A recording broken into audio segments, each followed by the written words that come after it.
What up, what up? Thank you for listening to Compas Unfiltered. I am your host, Checo. And this is your co-host, Noe. What up? ¿Qué hubo? Today, we have a guest, bro, que, in my opinion, as far as like when it comes to the music scene, when it comes to the promoting scene, he's probably hit the top level, bro, in Chicago. Honestly, bro, neta, it is what it is, bro. If you want to compare for some of you youngins out there, este compa was in La Bandeña. And La Bandeña, to me, back then, is what Secta is now. As far as promoting, you know, you can name a bunch of promoters that are like top 5, top 3, whatever you guys want to call them. They were also lit. You know, he was in that as well, which is rare. It's rare for a musico to be on that high of a level in Chicago and then to also do it in the promoting scene.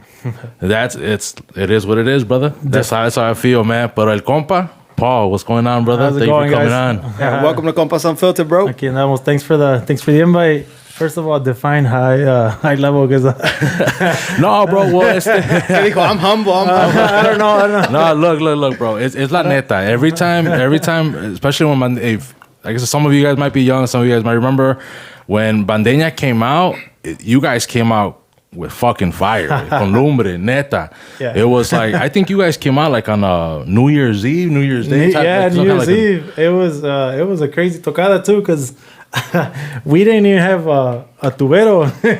we actually, our tubero that was supposed to ditched us and he wanted to go play with another band that night. And we're like, wait, what? So we call another tubero and one of the guys from Valle Verde. And he plays with us, and we played all these corridos that nobody's ever heard of. Right. And he's all like, pues ahí le echo, I don't know, I'll see what I can do. Y ahí salió la tocada, pero I mean, it was crazy. we're like sweating, we're nervous for, I mean, it was the first tocada. And not even complete. Pero yeah, I mean, nos fue bien y gracias a Dios, like, it took off. It definitely did. I mean, I remember them being the hype, bro, for everyone. If they were at a baile, bro, you were looking forward to them to play because it was going to be the hype. Like, you know what I mean? Like, they were going to hype everybody up. So I remember it like that, you know, like if Bandeña's playing, like, it's about to be lit, you know? Back then, nobody said lit. No. It was going to be juking. Exactly. Yeah. No, that's what it was though. Like back then, like I had mentioned off the podcast, but it was Escuela de Rancho, it was Orejones, it was Bandeña, it was like those top 3 bands of Chicago. It was like, oh, they're gonna be there. You know like, what? It wasn't even Escuela de Rancho, yeah. It was Estilo Especial. Estilo Especial, yeah, it was. It was us 3 always, and all the bailes pretty much always seeing each other. Like we'd be finishing, they'd be coming in, one of them would be coming in, or we'd be coming in, then one of them would be leaving. Yeah. And all the bailes, it was crazy, man. We'd play, no lie, probably like Monday to Monday, man.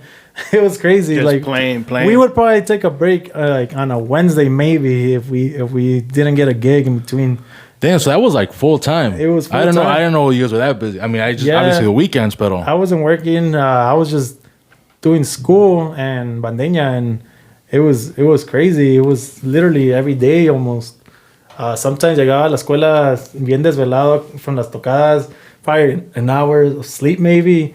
The teacher's like, "You're right." I'm just like, "Oh man, yeah, I'm just hanging in there." Man, it'd be crazy, like stuff fat like pockets and shit in class. Eso sí. You're only college student with money. Yeah. Eso sí, man, the pay was great. I do miss that. It was great, man. Yeah, we luckily I was able to do something big like that, you know.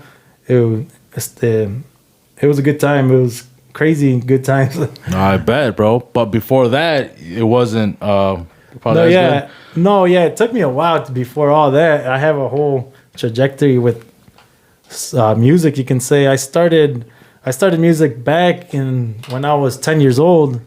Oh, damn. Yeah. What were you playing back then? The saxophone. Oh, okay. So you started on sax. Yeah, I was school taught, so I read notes and everything. So that's my first instrument, the saxophone. And from there all through school till middle school. After middle school, I was like, I'm too cool to be in band. But when you say school taught, okay, so you were in a band in school. Yeah, in school. Okay, all right. So you joined the band, and you didn't go like to private classes and shit. No, I was in the band from school. Yeah. Oh, okay, that's dope, man. And then after middle school, I was like, I'm too cool for this. Like, I'm done. And I dipped. And well, a little bit before that, middle school, es cuando Duranguense was kicking in.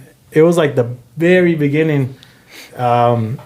It's crazy because I was playing just the sax, and I want to say, I think it was just Montes barely starting now, and Alacranes, they are still playing with bass and shit. Oh, for sure. But then they would all practice right there close to my house. They were all like in the same alley pretty much. It was crazy. And then from hearing all that. Where was this at? What time? In Franklin Park in La Selva. Oh, in La Selva. In the jungle, yeah. The jungle. De ahí vengo. I grew up there my whole life. Does that place still exist, bro? Yes, sir. All right. So he said yes. Yes, sir. Oh, shit. I apologize, sir. Yeah. You better recognize, fool. Yeah, it's nice and calm there now. Oh, it's Nice. changing? Gentrified or what? Yeah, not gentrified, but yeah, They still thankfully. got tacos? I don't know. Thankfully, it's still. I mean, thankfully now it's safer to live Safer? in. And He's like, but I still moved out. I mean, I did, but I guess I'm a little attached to that area just because growing up, también, my family, my parents, they were a big part of like changing the community. So they had their own committee, their own comité to get that, like, pretty much changed everything going on there. Clean it up. Oh, smart. And pretty much because of that, I mean, not Change just the my narrative. parents, the whole committee, they all helped out. And thanks to them, to the whole committee, everybody that was involved, it's a whole changed community now.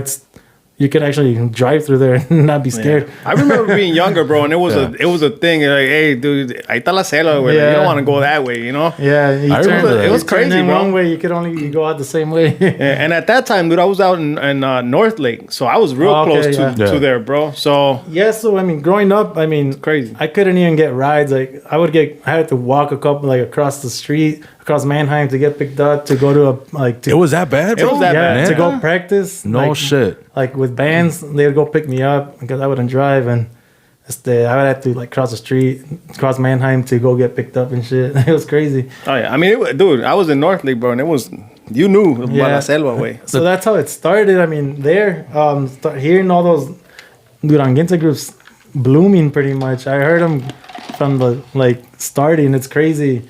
And then I had Braceros Musical practicing literally like diagonally behind my garage, and they used to be called Llaneros Musical. And then from there, I would go to their practice and I hang out with them and see them practice and everything. And by then my dad had gotten me un teclado for Christmas.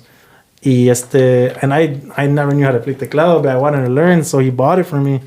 And I learned on my own just from puro oído pretty much. And the sax, like knowing the notes, I would hear the notes and figure it out on the keyboard. Right, but right. all the white notes at first, though, like just that I'm like, oh, I know how to play now. And so I would go over there to those groups, ensayos. Like ahí ilusionado que maybe hey, you want to play a song, but nunca me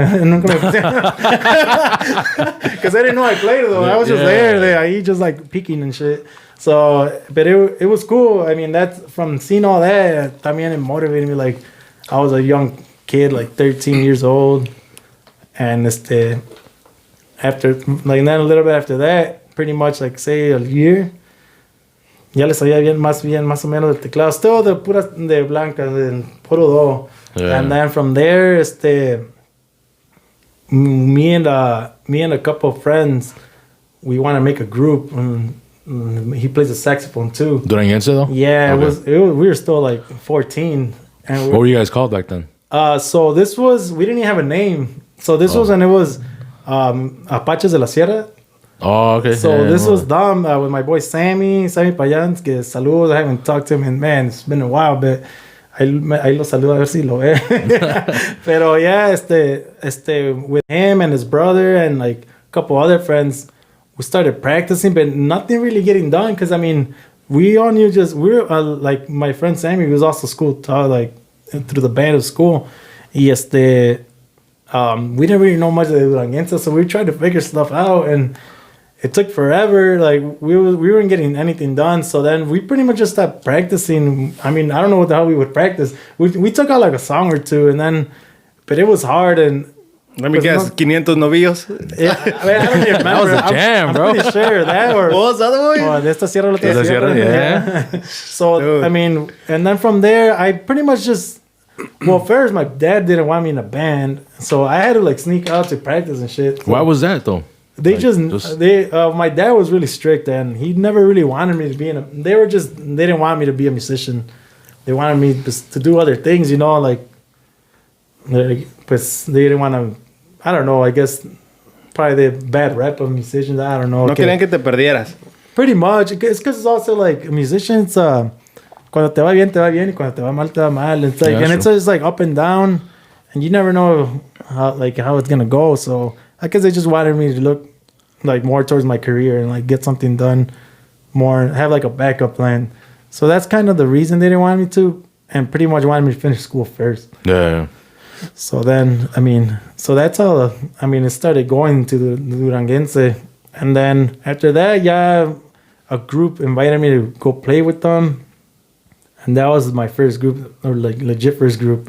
And we're called Los Imparables de la Sierra with my boy, Sergio Moya. I don't know you know. Yeah, con él, shout out to him, because of him and a couple other friends that were in the group, man. We got started in Imparables de la Sierra.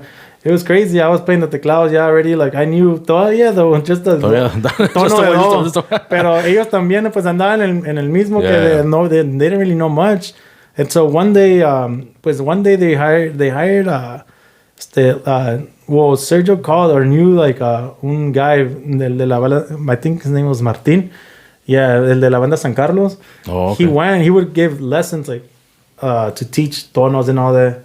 And he went one day, and he taught me el tono de sol. And he was like, mira, si le das, and he hits a black key. I was like, oh, shit. I've never touched that before. Damn. and like, but it does sound like it sounds like it's supposed to go there. And I'm like, and I was like mind blown, man. I was like, holy cow. He from there, it was just like that one. He only went that one day. After that, I learned all the tones on my own. I was like, holy cow! That one class, I was like, I'll do the rest. Off for the low budget of $60. Yeah. Learned all that shit. Yeah, it was crazy, man. And then from there, after that, Imparables, I went to a bunch of different Duranguense groups. Inalcanzable, after Inalcanzable. After that, it just goes all over the place. Plebes Musical. You were with Plebes, yeah. I remember that. Yeah. And who else? After Plebes, pretty much. Oh, after Plebes, it was Show Relación. I got in with them. They invited me to, pues, we played with them at a gig, and then they offered, they're like looking for a tubero. I was like, oh, well, I'll go try out. And then I was bogus and left Plebes. No, but I mean, I told them, like, it was like, we all left in good hands and everything. I never just left anybody like that. I've always been good about leaving and good terms. Yeah. 2 weeks notice. What was the last band before going to Bandeña? Banda Relajo de Durango. Yeah. So I got a little bit of those Duranguense groups that were hitting too. Yeah, definitely. Yeah, and it was dope. With Show Relación traveling, it was pretty cool. Got to see a lot. With Plebes too, and then Banda Relajo también traveling. Cool. And those groups ya estaban más estables. Yeah. Oh, yeah. I know Show Revelación is definitely a popular name. Yeah. Banda Relajo también, they were up there. They were up there too. Yeah, they were dope. They're I liked them a lot. Show Relación I would like a lot too. And I couldn't even believe I was playing with these groups and shit. It was badass. But you kind of saw it in your alley, bro, when all these other badass groups were practicing in your backyard pretty much. Well, Alacranes didn't practice there, but Chema lived there. He lived two apartments down from me. And I siempre lo miraba on my way to school, amanecido, on top of a car, sleeping and shit. Damn. Yeah. Shots fired, güey. No, I mean. Now he's gonna be like, nah, shout out Chema. Shout out, man. Hey, saludos, Chema. No, but yeah, it was crazy. Seeing all that in the neighborhood, all in the neighborhood, a bunch of musicians like grew out of there and from surroundings too. It was crazy. And that was the inspiration there. And I had a group of cousins that, they have their own group there in Mexico, in Durango. Oh, okay. Y What kind of group is it? Eran duranguense antes. Oh, okay. Y ya son straight up norteño con sex. Y saludos a mis primos, los tremendos León desde Biocampo, Durango. Shout out, man. Un saludo a mis primos que también por ellos, I was already like in the music, but también because they were in it, I was like more involved. I wanted to be in it también. We were every time going to Mexico, we would like jam out and stuff. It was cool. Yo, stupid question though, man. And I'm saying stupid because I like the music when we're hang out and shit. I guess it was popping here in Chicago. It was pretty much you couldn't avoid it, right? Yeah. But like, is that the type of music that plays in Durango? No. So right. I knew it was gonna be a stupid question. No, there's no such thing as a stupid question. No, pero actually Duranguense did a hit in Durango or in Mexico till years later. Yeah, Patrulla 81 and shit. Yeah, Patrulla 81 was one of the originals from Durango. But they were out in Denver, started in Durango, but I think they started in Durango with like cassettes and like back in the day. Pero they were in Duranguense. It was more like bass and like así más estilo old school. Yeah. Okay. And then they transitioned to Duranguense. So it definitely originated here in Chicago. 100% originated in Chicago for sure. Like I don't know if that sound came from like someplace in Durango and then it actually hit off here. No, I think the name comes from, I guess, just a lot of the musicians were from Durango.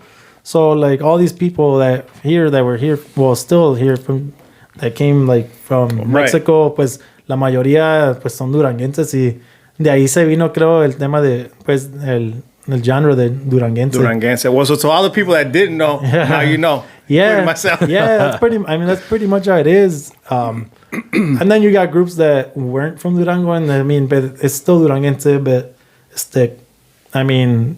everybody wanted to be from Durango in those days. Yeah, at that point, bro, everybody wanted to do. Yeah. Now you see the video. Now you see those videos, bro. You're like, God damn, what was I doing, bro? What was I doing? No, yeah, but those are good days, and I still like it. I still like the music. I don't care what people say. Duranguense is still popping for still you. Popping for you me. shit. They just came out with a new rola today, a new song. I was like, holy shit, this is badass. To me, it's funny that you brought up Chema, dude, because I remember being in the Blazer, chilling, bro, going to a baile, and like Chema was on the rocking, bro. I was like, damn, that fool could sing. This shit is popping right now, But I definitely don't play that shit now. Yeah. I don't play any. I usually don't play any Duranguense now, but I think it's just because of the music that I played it and like. Right. You have a certain love for it. I just play everything in general in the car. I go like, it's crazy. I go from random ass genres. I'll be listening to Duranguense, and next thing you know, I'll just be in some like Spanish pop, like it's crazy. And then like some reggae, Spanish reggae. My genre, like my Spotify is probably super confused, right? And they're like, who the hell is this? Like what? Like they can't even find like playlist for me, like this is for you, and it's like super like diversified. It's like, and I don't have any hate towards the Duranguense. It's just never probably been my thing, Like I'll listen to it if it's playing. I don't dislike it, but I definitely don't rock to it in the car. Do you, Checo, still? No, I'll be honest. No, I don't. Yeah, no? No, I don't. De vez en cuando que sale una rola, do you skip it, change it, or what? I won't skip it. It's not my go-to, but same here. Like I'll still jam it to the old school stuff. Definitely some of the old school stuff comes on. I'll let that shit play. Like what though? I don't like go out looking for new stuff, but if it comes out, I'll listen to it, a ver qué show, Yeah. I guess it's just my musician instinct that I listen to everything, man. I hear a song, it doesn't matter what it is. I like try to like dissect the music. I don't know why. I dissect everything that's in there. I'm like, oh, this was probably some strings in this was this. It's crazy. You look at it more on a musician point of view. Yeah, like some people get annoyed because I'm like, oh, you hear that? That's where they're going like that. And I'm just like, okay, yeah, I get it. So I just that. I mean, just music, all like in general. It's always in my head. Always. Everything I listen to is just I'm always dissecting, depicting what's in there and what instrument, las voces ahí trying to sing. Yeah. Not even close, but I le echo ganas. Yeah, but then that's when you went to Bandeña. So Relajo was the last one. You went to Bandeña. Yeah, and then from Relajo, it's crazy actually. This is how it happened. This is what really happened. So I'm in Banda Relajo, and the singer, Rubén, saludos a Rubén, he was, I think he's, if I'm not mistaken, no, he's not related to Edvi. No, but they're from the same town. Son de Palestina. Y so Relajo was already kind of like iffy, and like we're not sure we're gonna keep going or not. And llega Ervi, well, he knew him, so he goes to one of our practices, and with me, and then we were like, I think we were deciding that in that practice we're gonna play that weekend or not, y que se canceló la tocada o algo that weekend. And that was like when it was iffy already, like, I don't know, they're gonna keep going, the group. And then, so then Ervi's like, le pregunta a Ruben, si nos presta Paul el fin de semana para ir a tocar con nosotros, when Ervi had, Los Príncipes, yeah. Príncipes, yeah. So I go to Florida with Los Príncipes to go play tambora. I never played it in my life. I'm like, yeah, I could do it. Sure, why not? You see, I ando in Florida playing la tambora con ellos and everything. And it was dope. And then from there, that's when I was doing Relajo, and then it kind of ended. It did end, and then I was like pretty much alone, looking for something to do. Free agent? Yeah, pretty much free agency over here, and looking for what I would do next. And I think I did tamborazos for a bit. And then I was doing tamborazos. Tenía mi tamborazo, Río Sin Agua. Oh, yeah, I remember Río Sin Agua, yeah. Tamborazo Río Sin Agua. Y de ahí que, pues, ese nombre me lo dio, me bautizó Butchicks con ese nombre. Oh, for real? Yeah, we were in a tocada, and I think he played la tambora, or he was just there. And the people were like, ¿Cómo se llama? And I'm like, oh, we're just starting. We was just a random, musicians that I gathered to play. And then Butchie's like, Tamborazo Río Sin Agua. And from there, it's like, oh, shit. Pues that sounds catchy. Fuck it. Let's do it. And that was 4 men? At the time? ¿Cómo? Like 2 sax, tambora, tarolas? Yeah, it was 4 just men. 2 sax. Yeah, tambora y tarolas, yeah. And then after that, and then, una vez yo y Elvi, we were hanging out y pisteando y todo, we were a little tipsy. We were like, well, primo, pues, ¿por qué no hacemos un grupo? I'm like, ¿pero de qué? I'm like, pues, ¿qué tal si un norteño banda ahorita como que está... es como norteño y banda. I don't know. I forgot from where we heard a group kind of like that. I think it was Bucanas. I was say because Bucanas. Yeah, I think it was Bucanas. And we were like, I was like, yo toco el acordeón, yo puedo agarrar el acordeón de teclas, es lo mismo que un teclado. Y usted canta, y yo conozco pues, todos los dos conocemos un chingo de músicos. Yeah. Hay que ver si, pues, si armamos a un grupo o algo, no estaría bien, ¿verdad? Y pues de ahí, right there, started calling people. We were in boom boom calling, and se armó. Like, oh yeah, we'll check it out. We'll check it out and we'll go see a practice or something. So we got músicos together from bandas, and me and Ervi pretty much. Yeah. And these are all better. Like, we got músicos que son músicos. We're over here like, we're duranguenses, and they're like, okay, who the hell are these guys? And like trying to see our project and everything. And it was crazy because, I mean, from you got all these people respected in the banda scene, like banderos, real band, duranguenses musicians don't get the respect that, they don't, I mean, 100%. Yeah, you know what I mean? 100%. So, so there, es cuando, we get together, and we had another tubero at first, and he was down, and then he wasn't, and then we had another one, he was down, but then wasn't. We struggled getting a tubero, and then our charcheteros are the ones that... Es que lo traían en chinga, compa. No, pues... Pobre tubero, compa. No, this was before we even started playing, though. Oh, snap. Yeah. 'Cause I'm like, at the tocadas, that fool was throwing down, no matter what. No, this was before we even started playing, and then... He was doing overtime in that bitch. And then we finally got our tubero, the main tubero, like, ya de planta, and it was none other than the best tubero in Chicago. I was like, Chango, yeah que bro. from Beast. La Carembe, que en esos tiempos estaba en La Carembe, y we couldn't even believe it. Los charcheteros convinced them, y de ahí... Your charcheteros were beasts as fuck too, though. Yeah, man, no, pues, pues todos hacían su parte, you know? Yeah. Y así se subió. De repente, un día por otro, subimos un video de 500 balazos, creo. Y after that, it was just fucking went viral. And from there, it's just calls left and right. I got a call from one of the promoters that was doing Brujo. He was at Mere. And he's like, mándame po, no se quiere echar una tocadita acá, una probadita acá en el Mere con la bandeña. Que, I don't think we had, yeah, we did it. We were la bandeña. Y todavía se me quedaba lo del río sin agua. Eso era la bandeña río sin agua. I still had that little thing. I'm like, I have a little tick that I can't get off. I'm like, el río sin agua. And then eventually we just took it off. It's la bandeña. Oh, yeah. So, yeah, we played at Mere. And after that Mere gig, man, we were playing like...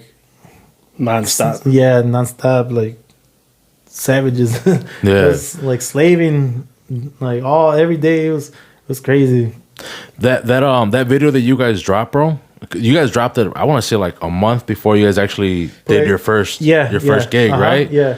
I think we had another tubero there, or it might have been Django actually, but I don't remember. That definitely had people interested, like kind of like I guess hyped. Yeah. Because it was new.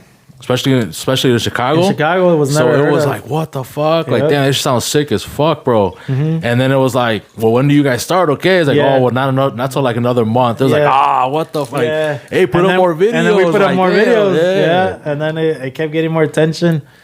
It was crazy. Y luego, pues from there, it just took off. It was crazy how it took off. I want to say, man, I don't it was so crazy how it took off. It was literally for sure those videos that helped a lot. Like, just the way it came out, everything sounded dope. And I wasn't even the best accordion player they could get, pero I mean, it worked.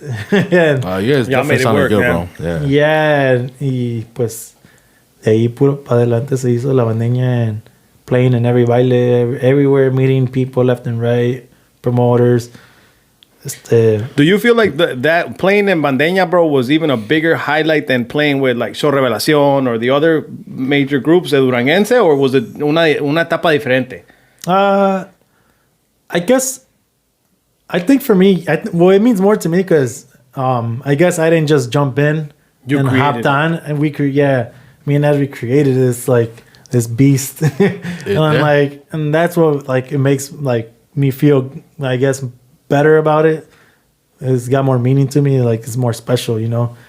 Definitely means more, and so it's pretty badass that to like see something like that, you know. But like, it took off the way it did. Yeah. We were the only group like that here in Chicago. That's what I was gonna say, because even like when Show Revelación was at their peak and Relajo and whatever, it's just no comparison. Just because like this was new and it was something that just nobody else was doing. Yeah. You guys were the only ones. It was only Bucanas de Culiacán over there in Cali that was doing it. In Cali. You know what I mean? But that was it that I know of.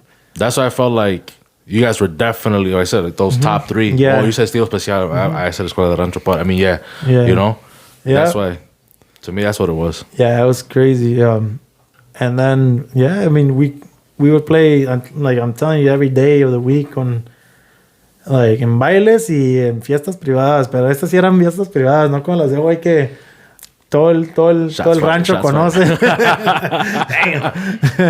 No, these are privadas where it's like, man, these are some people that is like, holy shit, you're playing, and the tuba player siempre le iba mejor. He would play. They would play basketball with the tuba with like bills, like hundos. They're like playing, shooting at the tuba. I'm like, God damn, I want to be a tuba player. Y yo les tiraba el acordeón. I'm like, hey. Put them in here. Aquí caben, aquí caben. Pero no, No jalaban. no, they didn't get it. They thought I was just trying to play better. No, it was So those crazy. are privadas. Yeah, it was crazy, man. Para unas gentes que, man, it was... Que a veces nos tocaba que de... A ver quién aguanta más, ustedes o nosotros. And we were like, a la madre.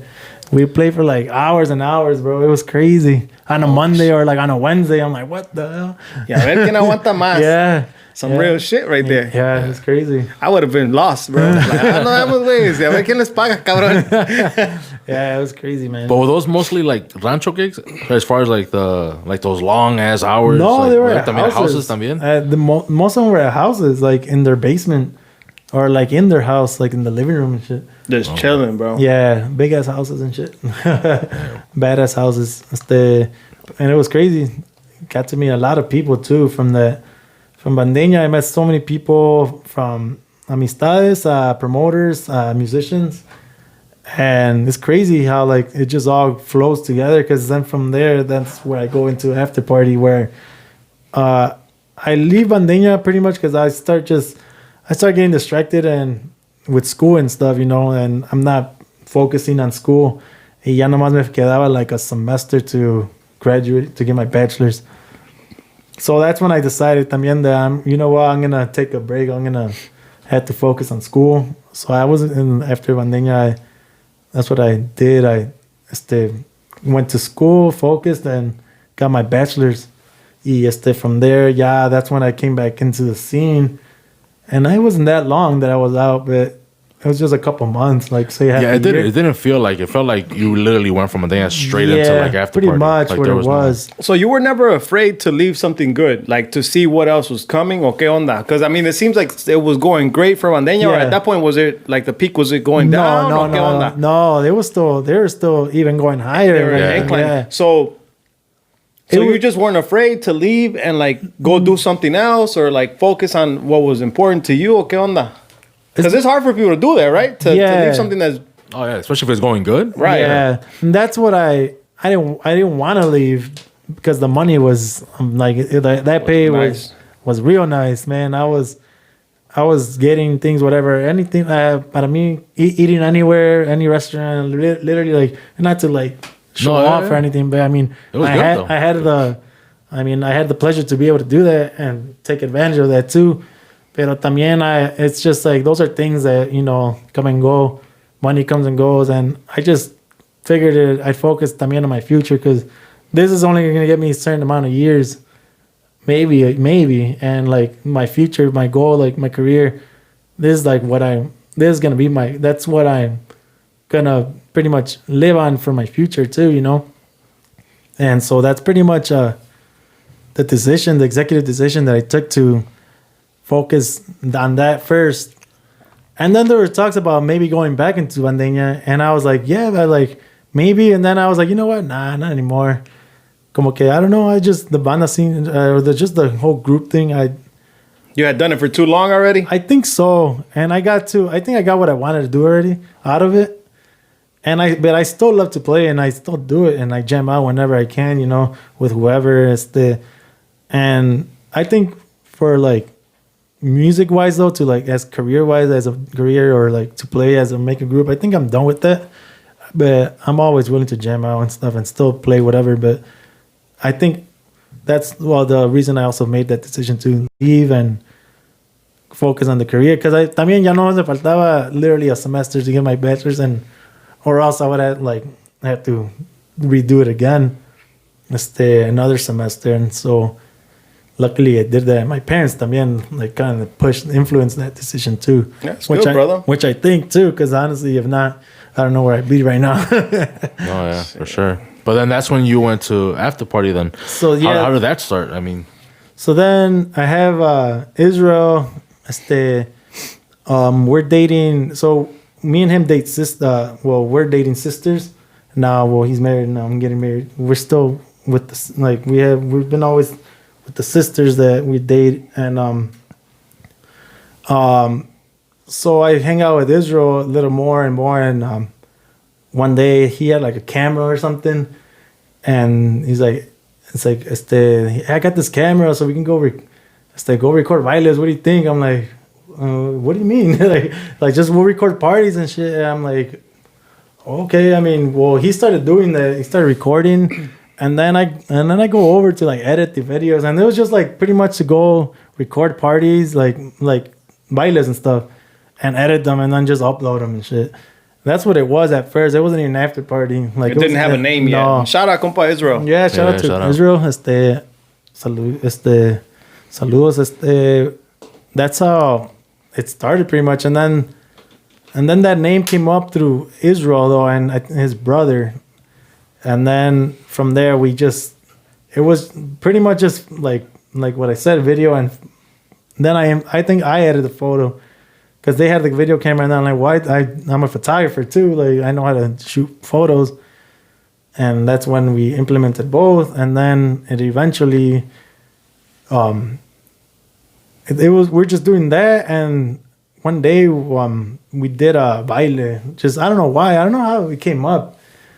I don't know what. I still don't know how. We were just talking, chilling, and then just randomly, I'm trying to think how, but it just randomly came up like, man, we should do a event, or maybe somebody commented something, and I'm like, well, I know people that from when I was in bands, and I know like all these salones and everything, and I know their owners, and they're cool. I'm pretty cool with all like different places.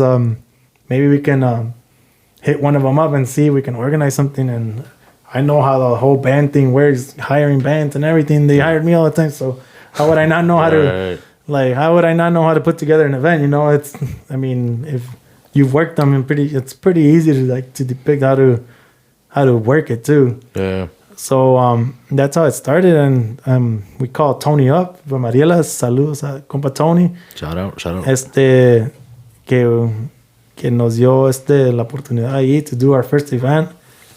It was on a Thursday at Mariela's for 5 de Mayo. And I remember we named that event "Kiss Me, I'm Mexican." I remember that event. Yeah.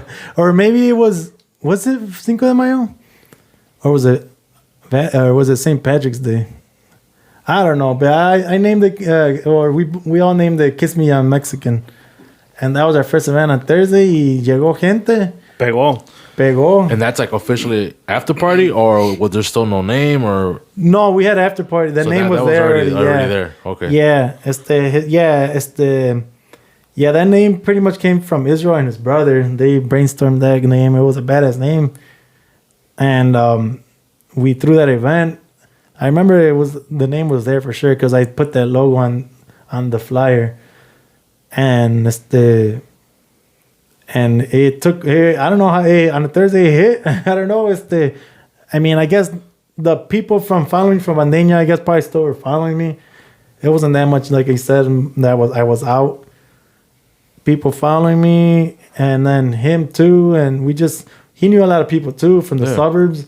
I knew a lot of people from like the other suburbs over here, Franklin Park and like Stone Park area, all that, like all Maywood and all those suburbs over there, and he knew all these people from Edison, more northwest, Glendale Heights, and all that. So all those people just came together to Mariela's, and I mean it wasn't like jam packed, but it was like a good probably like 250 or like 300 people, I think. Yeah, especially like on a Thursday, it's like and I mean salió like a couple $100 each, and we're like, damn, this is badass.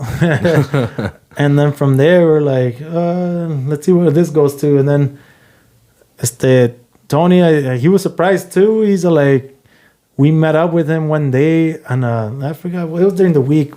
We meet up with him, and he helped us out a lot too with like, hey, like let's do another one, and like let's do this, and he helped organize too with us. And we met up one day. He's like, hey, how about for the next baile we do rieleros? I'm like, what the hell? Like we haven't even done another baile before, and like. Rieleros, like, and like, first of all, and like, we don't know where the hell we're gonna get all this money, and like, rieleros ain't no $1,000 man. You need that deposit. Not even the deposit. I was saying you need a big deposit. Yeah, exactly. And man, it was. And y'all made that happen. And he pushed. He's like, "Come on, he's like, let's do it." And then me and Israel were like, "Man, well, yeah, well, I guess, yeah, let's do it. Let's try it out. A ver qué pasa. And we do it on a Saturday. Rieleros at Mariela's. First time there, I think. And it hit también. It was risky as hell. We were like, that was like the most stress ever. That's the thing about events, man. That people think it's like all partying and fun. Pero man, when you don't see people coming in that door, you're just like, you can't even drink nothing. You're just like, what the fuck? looking at your phone. It's 8 o'clock. Where's everybody at? Yeah, exactly. Especially all that money on the line. You're like, God damn. Oh Wouldn't y'all do like free drinks from 7 to 8 para que llegara gente? Yeah. That was one of those motherfuckers Open coming bar, in early. Open bar también. bar. Yeah. But yeah, I mean, and we did that, and it hit también, and it was crazy. From there, I guess it just kept taking off. We kept doing bailes locally and big groups too. I would have never imagined, like, I was playing and like, or like looking up to these groups, and now I'm hiring them, you know, like That's just crazy. Rieleros, Right? Yeah. like they're a huge like group like I looked up to growing up, you know. Like it's crazy, especially being a musician, you know. Oh, for sure. Like I was just like over the roof, you know. As soon as they get there, I get to greet them right at first, you know, meet them, take pictures with them, and then all the groups there you got. It was pretty cool. And What was another group that was big that you guys brought? man, there was a lot. We brought also Maquinaria to Mariela's. Maquinaria was a big hit too. I think the biggest hit we had was Los Ramositos, those little kids. Oh, really? Yeah, we were the first ones. I to still follow them on ones. Facebook, bro. We were the first Those ones. kids are dope. Yeah, we were the first ones to bring them, and we had them at Mariela's, and they slammed the doors. They closed doors at like 9:30 p.m. or 10. It was crazy, and like there's all people of ages there. It was nice. It was nice to see that too. Like not just like young people were there to see, like their parents were there too to see those kids. Like it was crazy. I saw a lot of my friends take their parents and everything because these kids are playing like old school, you know. So all They these still do, bro. Yeah. I still follow them on Facebook. They dope as hell, bro. Oh yeah, them kids went viral. Yeah, bro. yeah. You know what I mean? Yeah, That's that's why what it it was was. like it was a huge thing. And then they were coming here to Chicago for the first time. Yeah, Mariela's, and it was a snowstorm. Hey, like, it whose was idea snowing. was that though, bro? To contact them, Los Ramoncitos. I guess it was just I don't know. I think we got a call like as an opportunity. That's what it was. They're like, hey, they're gonna be close by in town. It's like, you guys want to get them? It would be exclusive to you guys. I'm like, oh hell yeah, because they were also like they were just viral, but they weren't like doing bailes where it's like they weren't doing huge bailes yet. So it was gonna be crazy expensive on you. They were still blowing up, but they packed up Mariela's like no other. It was crazy. We broke a record that day. They got probably broken again already, but we had that record of like attendance there, people and closing doors at it was at a certain time and yeah, hit it. yeah. It was dope. That was a good that event and all these events. We had a lot of luck, and I mean, I guess we were doing things.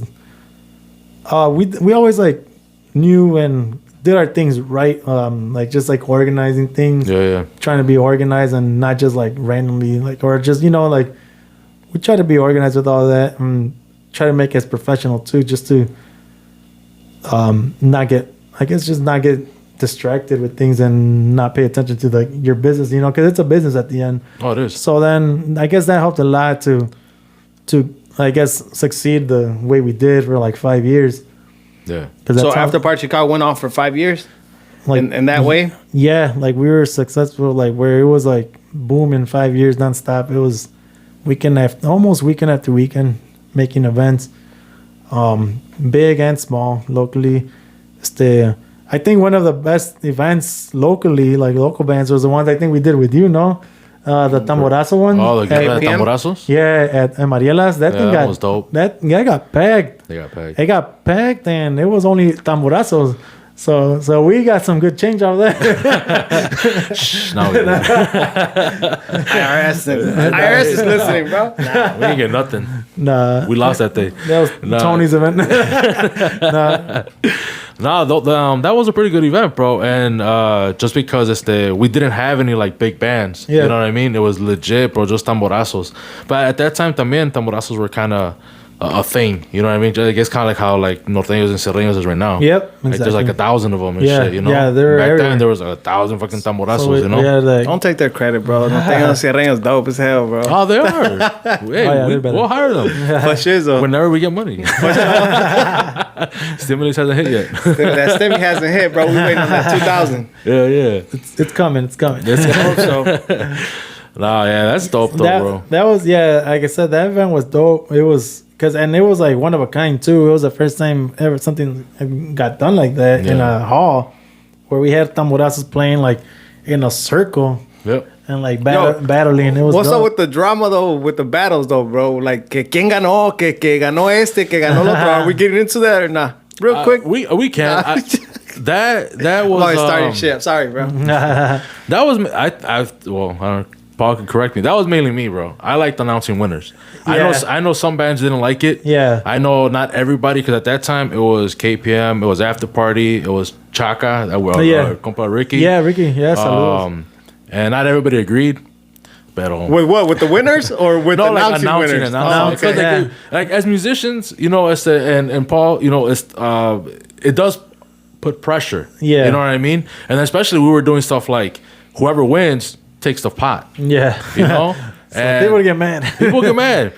Oh yeah, but there's money involved, bro. Well, yeah, because it's like you're going out there, you're not wasting your time, but you're putting in your time, and then all of a sudden you walk home with nothing. Yeah, but I do remember you were like, "Hey, bro, we're gonna go in the middle, and then we're gonna start with this jam, bam, bam, bam, bam. And then after that, we're gonna hit them with this one." It was almost like a rap battle, bro. I was like, It was. dope as hell, It was fun, dope as though. hell. It was Hell fun. yeah, it was To fun me, to it was listen fun. to. It was fun. It was fun. It was fun to listen también. Yeah, and it was fun. It was cool. I mean, it was like what's it called, that movie Drumline or Yeah. we were like facing each He other. took it back, bro. Nick Cannon. Yeah. That was fun, and then we would do it like once a year.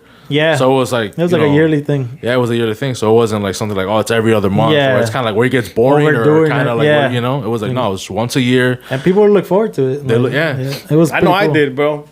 Yeah. Love it. Yeah. Yeah. It's crazy from there. Like I'm telling you, that's the like meeting people in the bands and then moving over to making events. I met so much other people. It's crazy. Like so many other people are like, some people I meet, like I forget I meet them, and then like they see me, hey, how's it going? Hey, remember me? I'm like, oh yeah. Hey, bro, I feel so bad when that happens, bro. Yeah, You know what I and mean? me too. Because I'm It's like, man, I don't mean to like be like a jerk or anything, but it's just you meet so many people. Bro, like it's crazy. you get like, I'm talking about like 500-600 people. You meet a weekend like from all these bailes, you know, and like try to remember everybody is hard. But I mean, little by little, I mean, you get. Well, and then on familiar top with of some that, people. you being a musico, it's like, so you meet people as being a musico, and at least for me, it was like, oh yeah, like I hired you 2 summers ago in my backyard. Yeah. Like, well, Yeah. I mean, like, damn, Yeah, people bro. would Like, be with me too. Like, hey, I remember you from Mandena and stuff. I was like, oh It's yeah, like, that was me. That was me. yeah. Yeah, so it's crazy. And then we just kept doing bailes, like I said, like locally and big. And I mean, some other big ones, like can't think of any. I mean, it's because there's so many. I just blanked out. No, I yeah. blinked out right now. I don't know if. I don't know. I remember the Maquinaria one a lot because that was one of my favorite ones. Maquinaria y Los Pescadores del Río Conchos. That was a badass baile. That one got badass too. And I remember I enjoyed that one a lot because I was a huge fan of Maquinaria. I still am a huge fan of Maquinaria. And like all these things too, events, they bring new like amistades too that you would never think. Like people from Los Rieleros, like I'm cool with them now. Like they're like, I hit them up, they hit me up, like, Oh, that's dope as fuck. you know, like you meet people like these and you're like, oh yeah, that's my, like I know the dude, they're on TV, he's like, oh, that's my boy, and like, oh okay, yeah, sure. I'm like, I don't know, you yeah, actually stay tight with him. yeah, like, you know, I tell people, oh, that's my boy, like, you know, nah, and then, you know, they don't believe you and shit. You're like, yeah, I was at his hacienda, güey, en México, güey. Estábamos chido, güey. Fuimos a pescar y todo, güey. Yeah, and like the guys from Maquinaria, Rory, Keith, they're cool with me too. A lot of musicians, man. It's thankfully it's been cool like that where I get to still keep in contact and like friendship with them, which is badass. Cause like aside from the business, I also like to, like, you know, but just not just look at business and boom, I'm done with you. I like to like hang out with them or like get to know them too. Network. And I think they appreciate it too. Now they're not just treated like robots and stuff, you know, like get paid and leave, you know. And I think I guess that's what happened with that. Like they appreciated the talk and friendship that would involve with them. Right. So it's pretty cool, man. It's unbelievable, like to go through your phone, you know, and see like, oh yeah, this guy from this guy from this band. That's pretty dope. Yeah, dope. Seeing them on TV is it's my friend. That is dope, cool. Bro. Yeah, man. Any I guess like memories, kind of like where it's like, man, this shit was crazy with like after party, or because I at least for myself, like there's always to me que siempre se me queda. When I did KPM was somebody was trying to come in, and they were trying to come in for free. Oh, okay. You know, one of those, like, but I mean, it could be different for you, but it always sticks to me because the dude was like trying to walk in with like a jacket or whatever, trying to make it seem like it was like a band jacket. Yeah. And then I was all like, nah, bro, like, you know, who are you? You know, he's all like, I'm with the band. I'm like, which band? I'm with Cristalera. And I'm like, bro, you just fucked up. Really, bro? You just fucked up right now, bro. That happened to me too. Get your ass out of here, bro. You were trying to be Cristalera too? No. That happened to me too, though. Some guy tried to come. He was trying to come into Mariela's with a band. He had like his jacket de una banda. I don't know if he played. I think he played in a band. But he had just probably finished a gig somewhere else. And he's like, voy a tocar ahorita. I'm like, ¿con cuál banda? A ver, y he showed the jacket. I'm like, esa banda no está tocando hoy. And he's like, oh, no. I was like, no. So he still had the nerve to ask, no? You're like, nah, bro. So, yeah, bro. So that's going to be $50. Or give me the jacket. Hey, we'll take that too. Yeah. That's funny, it's crazy. Man. I mean, stuff like that. I mean, I think crazy stuff that's happened is, I think just some crazy stuff is like when you have those events where you lose, man. Those are hurt. Those hurt a lot. We did a bunch of events too where we risk a lot, and I think one of the crazier ones was the one we pulled that it was at Club 64 an outdoor one. We called it. We named it. Banda Palooza, I think. Yeah. That was the original one. Yeah, the original one. The Banda Palooza que I mean, we tried to do like a Lollapalooza, pero con bandas. Yeah, it was outdoor, and we tried to promote it. It's an all day thing, pero la gente no llegó como hasta las like 7 or 8 p.m., which we had music for the whole day and night. Oh shit! So it still worked out, but I mean, it sucked that a lot of people didn't get to see the first like groups play and stuff. We had Banda Yurirense that day too, and they played 2 hours. They played on the big stage outside because we had a huge stage, like I see like big festival type, and it was inside the lot of Club 64, which was dope. And we had like mechanical bulls and like a bunch of stuff, like food, like taqueros and like all these puestos. It was a cool concept. I think to this day it's a pretty badass concept if it can get pulled off. It just have to work. Yeah, it's just you just need to know how to pull it off. I guess promoting it a better way so people know it's during the day. Or maybe even doing like a 3-day thing. I don't know. I'm gonna stop giving ideas, or else I'm gonna start to ask for royalties. I think with social media now, the way social media is taking over, bro, I think it might be easier to pull that off now. You know? Yeah, maybe. Yeah, and the younger crowd is definitely more into Lollapalooza and shit like that. You know, maybe our generation wasn't as much. You know, but so we tried doing that. That was a crazy one. We put a lot of money into that, and at first, when you have like the first, say 6 hours of the event and like very little people there, say like unas 100 personas, you're like Yahweh. Yahweh. Bro, we're like, damn, man, we're not gonna, we're about to like, I'm like, I don't know what's gonna happen. Well, you're probably gonna lose your ass on this one. Yeah, I'm like, holy shit, man. We were nervous. You're nervous. Like, man. And it was just you guys throwing that event, or there was other people involved, the other investors? It was just us and the guys from Club 64. Oh, okay. Capital Entertainment con el compa Louis. Shout out Louis Corona. Shout out to my compa ahí. We did a lot of events with him too. But yeah, pero ya el último sí llegó la raza y sí, at least we broke even. The experience. Yeah, so the experience, I mean, and it rained too. It rained just in time when we were moving, because we were not going to do it outside the whole night, because we can't have the music out loud that late. So After a certain time, like I think 7 or 8 p.m., we're gonna move the music inside, and it started raining like right at that time. We're like, perfect, let's go inside. So it worked out just perfectly, man. And that's dope, bro. Todo salió bien. Yeah. But then after party took a break, or yeah. So I mean, after all these years, 5 years happened. 5 years went down, and we had a good 5 years, a good run. And then it's just started getting to the point where we're like, there's competition everywhere, like, and it was kind of weird. It was just like you have bailes like in every corner, you know, like within like a 1 mile radius, you know, you have 5 bailes. There's a little bar here doing a baile, well, one group, another bar here, another bar here, another bar here. All those bars have one group, and then you get 10 people, 20 here, and then like it just splits up people, and then your baile, you got like 100 people less already, you know. And it's just like, I mean, it's cool. It's part of the business, you know. Yeah.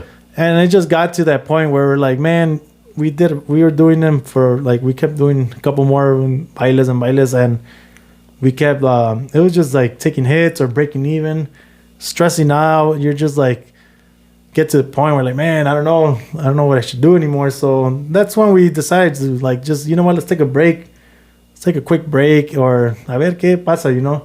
See if we could maybe come with fresh ideas again or something.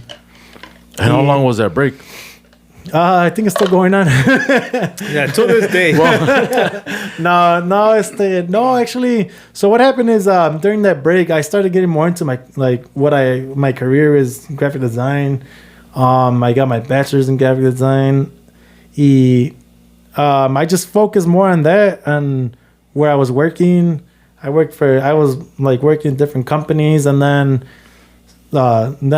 eventually when I was in after party, I was already in this other company where I was like there for a couple more, like for more years, like 4 years.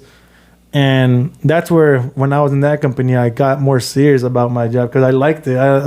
In that company, I liked it a lot. I was doing a lot, and I got more of in charge of things there. I took more lead and got like more, like everything was more like pretty much what I would want, like my creativity and stuff. Yeah. I would get taken to account a lot there, so I liked that a lot, and it was cool. And I guess that's when I was like, you know what? I don't know if I want to like be like going back to the promo scene, to the the nightlife scene again. Just because I did it and it was fun, yeah, and it was great business. It was dope, and got to meet a lot of people, and to this day, from people I met there, I still work like with some of those, and I just didn't see myself doing that for the rest of my life. That's what it was, So that's what I'm like. I took the decision to. I'm like, you know what? I think I'm just gonna focus on my career now and try to build something off of that, But you guys did talk to like come back, but you just weren't for it anymore? Yeah. So yeah, we did. Yeah, Israel hit me up too. He's like, hey, Paul, you down to like start after party back up and then like start doing events again? I was like, and I thought about it. I was like, oh man, let me think about it, maybe. And I was like gonna say yeah, and then I was like, you know what? No, man. I ended up just backing out, and I just thought it was the best decision.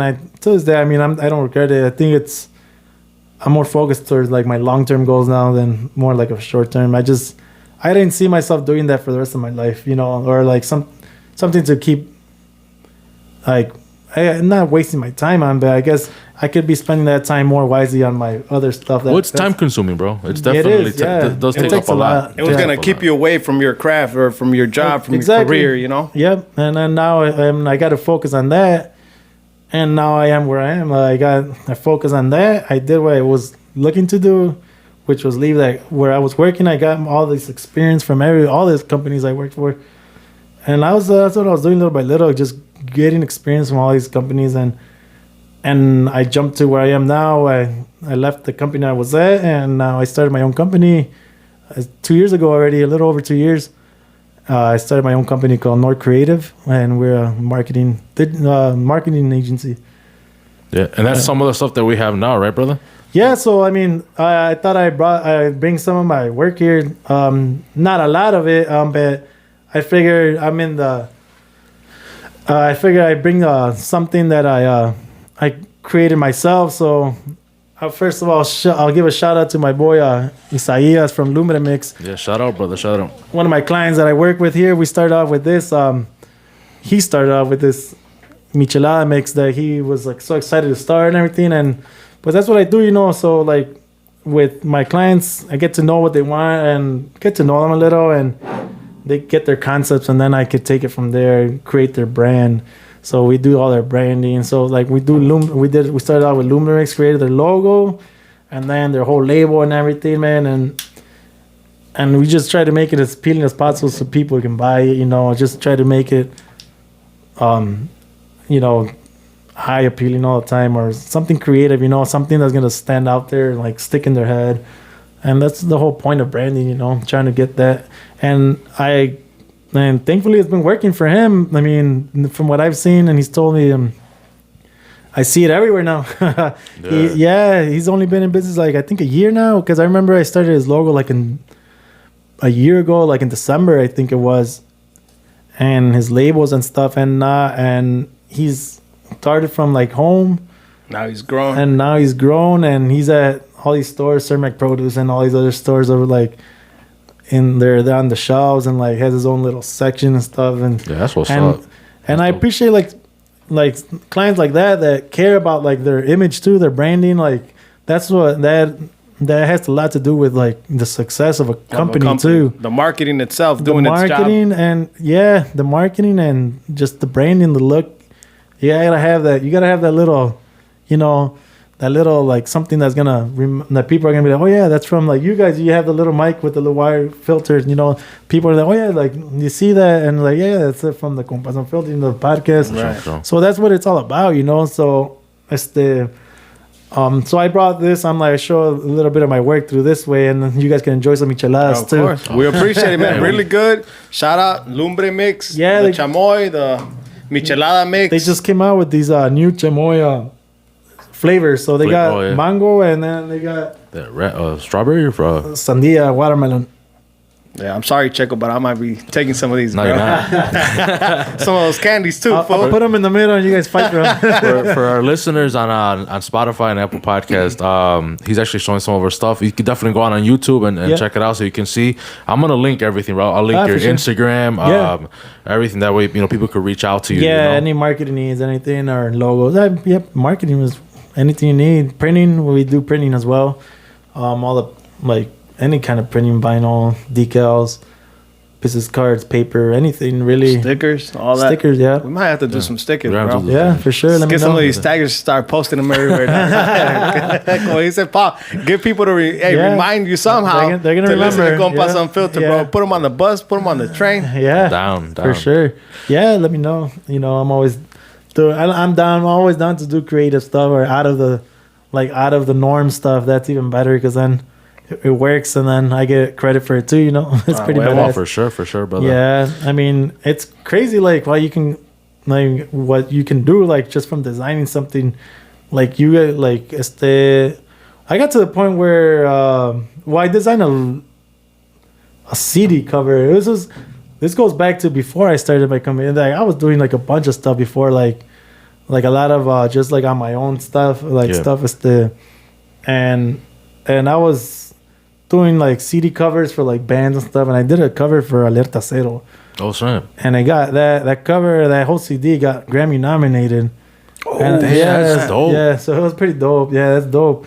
And then I was hoping they would have won that Grammy because if they win one, I would have won one too. No way. Yeah, so I was. That would be insane, bro. Yeah, because like the whole team gets like that's how it works. Everybody involved. Yeah. Whoever put hands. So did you get credit for that? Obviously. Yeah. So I mean, I have that album's out there somewhere. And you can find it probably on Spotify too. It's on there.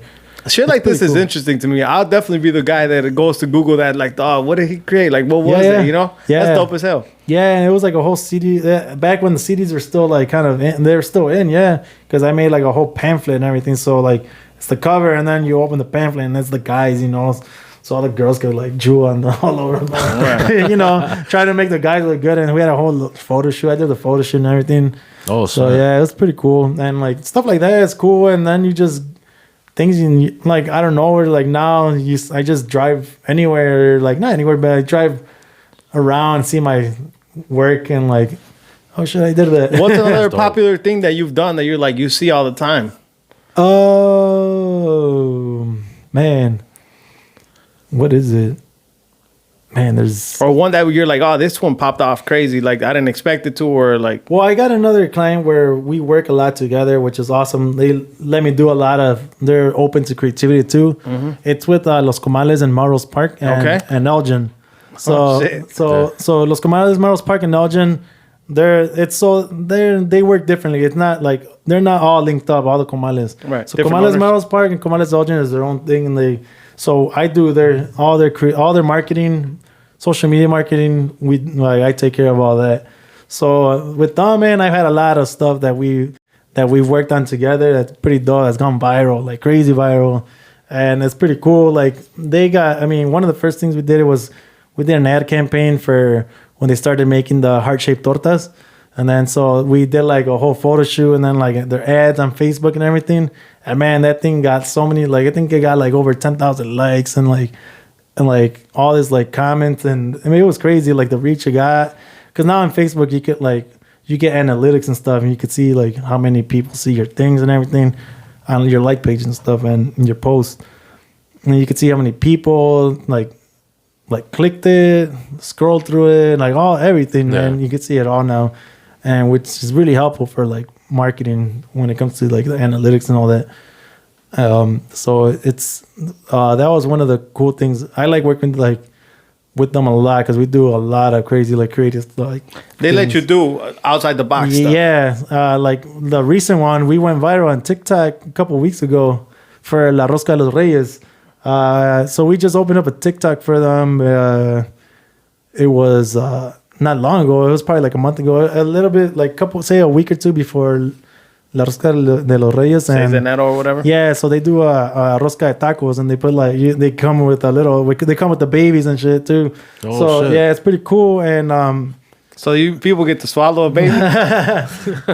Well, I mean. You're stupid for. Well, some people don't want to make tamales. I'm not going to get to that. Oh, shit. You're done with it. I apologize to the culture.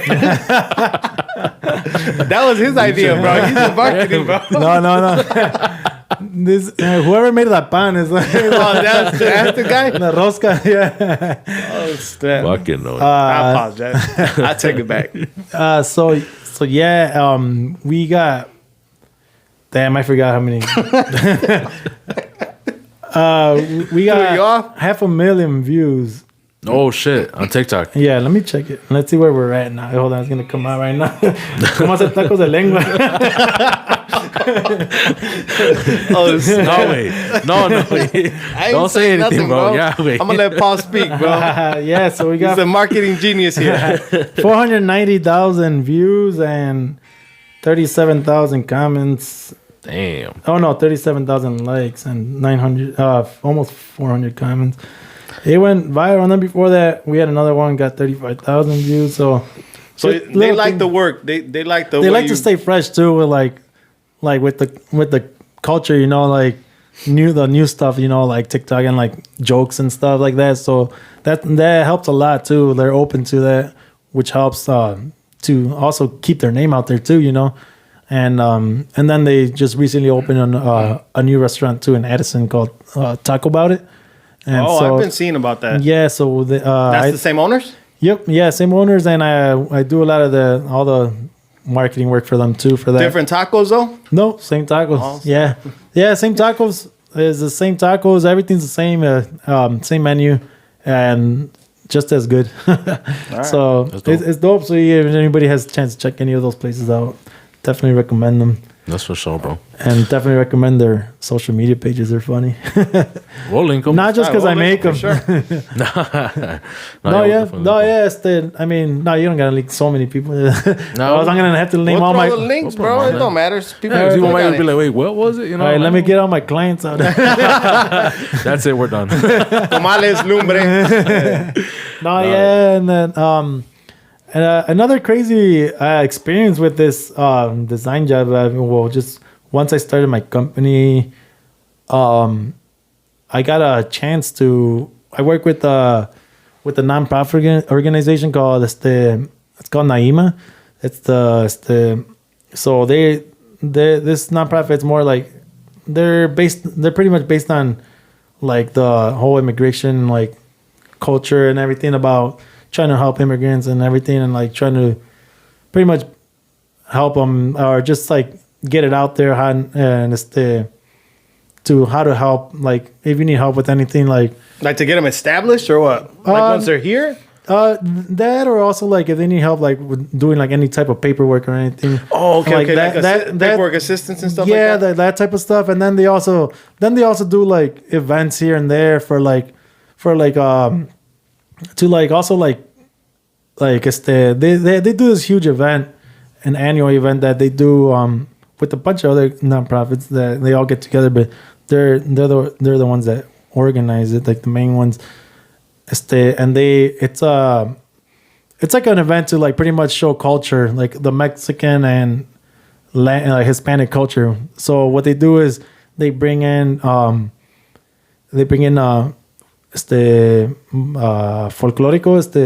what's it called? Like bailables? Yeah, bailables. Folclóricos and mariachis from Mexico, de Jalisco, y different bands and stuff like that. All this culture to like pretty much remind people of what their culture are, where we come from. Yeah, and it's pretty dope because then all these people it gathers and a lot of people get together for it. And now it started off with like little events here and there, and now it's gotten to where we do them at Millennium Park now. So now it's usually it's like end of August when they do them. And we get like 15,000 people there. And you do their marketing as well? Yeah. So I do their marketing for there and then like their photography too. So it's pretty interesting. Like it's pretty dope, being there. I usually get in charge of like the media team. So it's like the photography and video and stuff like that of like what gets captured and everything. Because then we do like promo clips for later on. And these are all free events too. So like people at Millennium Park, they come by and like they bring their own food and all that and sit down and enjoy the show, and it's pretty dope because then I get to see it all from backstage and on stage too because I'm over here taking pics and everything, and it's crazy like seeing all these people, like 15,000 people out there. That's dope. And like sounds like you're involved in some cool shit, bro. Yeah, I mean, I luckily with all these clients and organizations I've been able to work with, it's that they gave me some awesome opportunities, and it's awesome, honestly. I would have never thought my job would have gotten me to things like this. I think one of the crazier ones was I got sent to Jalisco, El Rancho de Vicente Fernandez. Oh, yeah, it was badass. And it was already, he doesn't allow people like they don't allow visitors anymore. And at the time I went, they were still like they didn't allow that. They already had stopped allowing visitors, just because he's getting older, so and they want to like take care of him better. And this is way before the pandemic. This was in February of 2018, I believe. Mm-hmm. And I went to Jalisco for the same organization, Naima, and they were getting their anthem, their song called México en el Corazón, because that's the name of their event. The Naima, the name of the event is called México en el Corazón. And so they were making like a theme, a song for it called México en el Corazón. And so that's the mariachi they're recording was most of like the mariachi guys from Mariachi Vargas at Tecalitlán. Oh, okay. So they're known for being the best mariachi, el mejor mariachi del mundo, they call them. So these guys, like, they play everywhere. They're like all over the world. And it's crazy because like the day we got there, that Monday we got there, the producer of the song, he was there. He gets there and he's like, ganamos anoche. I'm like, what is he talking about? Like, they're all talking about how they won. I'm like, what the hell? Jugaron fútbol, okay? Una cascarita. Yeah. No, they just won some Grammys and shit. I was like, oh, damn. They won like all these Grammys for Luis Miguel's album that he produced, and like all these guys that produced it were there. and because the Grammys were that Sunday before, and I was like, oh shit, They're on celebration mode. Yeah, it was pretty cool. And then they started recording the theme, and I was there, like I was sent there to film like the behind the scenes of recording the song, you know, how I got recorded and like how I got how the song got recorded, you know, like the kind of like the backstage page, you know. It was pretty cool. I got to film that, take pictures. Unfortunately, I didn't get to meet Vicente. Did you see his ass? He was looking out the window for he sure. was. I saw him peeking. He's like, he saw me look, and he closed it. Who the fuck is in my backyard? No. You see anybody like his kids or no? Yeah, I saw his kid. I met his kid, Gerardo. He's one of the. I think he's the older one. He's the one that I think he would manage more, like be like more of like in the management. He wouldn't sing or anything. But yeah, I got to meet him, and they're all cool people. They're cool people. And Rancho está chido. Yeah, it's crazy. It's different level. A whole other level. That's a town. That rancho is like a town. that, bro? Yeah, like we took like from the entrance we drove like about almost 3 minutes to get to the studio. Because the studio's inside the rancho. That's big, bro. So I know 3 minutes sounds short, but yeah, when you already entered the house, bro, yeah. Walking's like almost 20 minutes. So like everybody that worked in the rancho had their cuatrimoto, like they go take and then they come back. You just see like them all over the ranch. Constant. Yeah, it's huge. It's a huge Their ranch. gasoline budget is up high, bro. Yeah. Like, the wages are low, bro, but the gasoline prices, that's where they're losing. Yeah, it was dope, man. I got to experience that. I couldn't believe it. It's awesome. Got to be in that studio that Vicente Fernandez recorded a lot of his hits. Oh, snap. And like I saw the walls had all these like platinum albums, you know, all that stuff. It was dope. Yeah, bro. That's badass. That's awesome. Sounds like your experiences that your career has brought, bro, and the networking that you've done throughout since the beginning. It seems like your life has been exactly what it should have been, you know? Yeah. And they kind of set you, you set yourself kind of like up. lining up. Yes, like exactly, bro. It's Just crazy. the way you told your story, bro. It sounds like it kind of lined up for itself, or you set yourself up for success, bro. And it's crazy because I didn't even like set anything up. It just happened, you know. It's like it's not like I strategically did this and this, and I just like it just happened. And I think it's just like the networking that was the important part. I think that helped a lot. A lot of hard work behind it though too, bro. Yeah. Like you know what I mean? Like sure, being a musician, you know, and working nights like that, dude. It ain't no joke, man. Yeah. It's fun when you're young, though. Yeah, for sure. Yeah, but it definitely takes a toll. Like you get beat. Oh, 100%, bro. Yeah, but it's crazy. Yeah, like you said, it all kind of like just lines up, and I think a lot has to do with the networking too, knowing how to network. I think that I push that a lot to like people if they want to like be a little bit more or like not successful, but like out there more. Networking gets you a lot.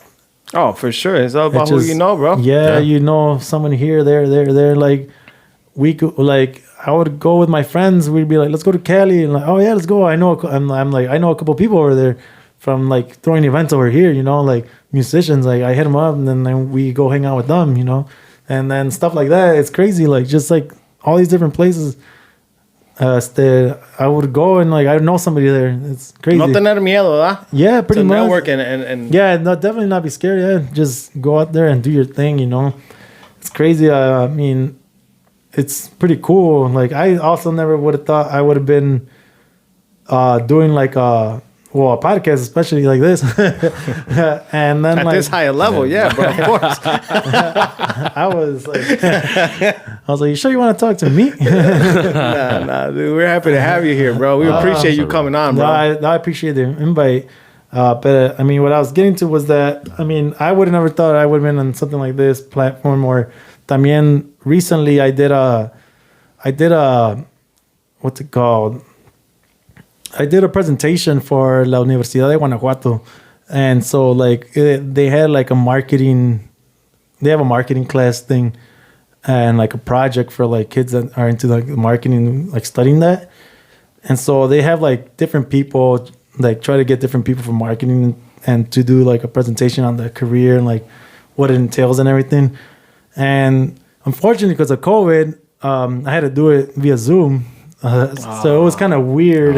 But if not, I would have gotten sent to Mexico to Guanajuato.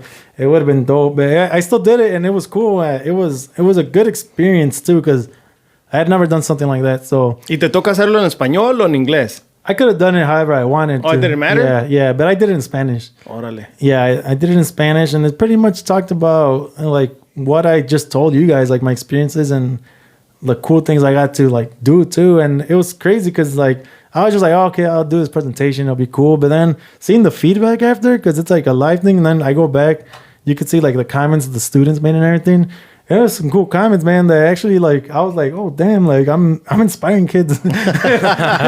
Which was weird. I was like, it felt weird but cool at the same time. Like, man, like this is kind of cool. No, like, that's badass, bro. and like that's badass. yeah, it was like a cool feeling. And like I was like, man, like it kind of motivated me more to like do more, you know. I mean, I still haven't done a lot that I still want to do, you know. Still have goals to hit. I still have a lot to do. I'm still barely like beginning here, you know, like but little by little, you know, I'm trying to get to what I vision, I guess, as my company. Right now, we're still small. I mean, super small company, but I'm just working, trying to see what I can do little by little to expand and do things, you know, for the company to be better, you know, little by little. Yeah. But the whole point is to grow. Hell yeah. Oh, yeah. Well, you're definitely going on the right path, man, and your Hopefully. work shows it, man. It's fucking you. dope, bro. Keep bringing us some of your work. Yeah. We're always down for some of this work. Yeah, next time I'll bring you guys some tacos or something. Yeah, I'm down too. Yeah, you've been listening to our podcast, haven't you? Just some. Yeah, Checo. We're gonna wrap this up, brother. All right, cool. Yeah. But thank you, bro. No, for thank you guys. bro. It was we a really pleasure. appreciate it taking your time coming out here. You know. No problem. No, thank you. It was a pleasure. Had fun. And I'm glad, to be able to share my story to whoever is interested. For sure, bro. Hey, you got an interesting story, bro, and best of luck with your company, dude. Thank you. Sígale echando ganas and follow your dreams, bro. Yeah. That's all you can do. For You know sure. what I mean? Same to everybody out there. Follow your dreams. That's exactly what you got to do. Just push and push. Never give up, man. Because if you don't give up, it'll happen. But you got to work for it. Don't wait for it to happen. Right. Got to do something to be something, you know. So Yes, sir. I think that's. Well, on that note, échenle ganas. Échale ganas, no sean huevones, compa. Échale ganas. Shout out, Compas Unfiltered. Check us out, bro. Deuces. Ahí estamos. Peace. Peace out, man.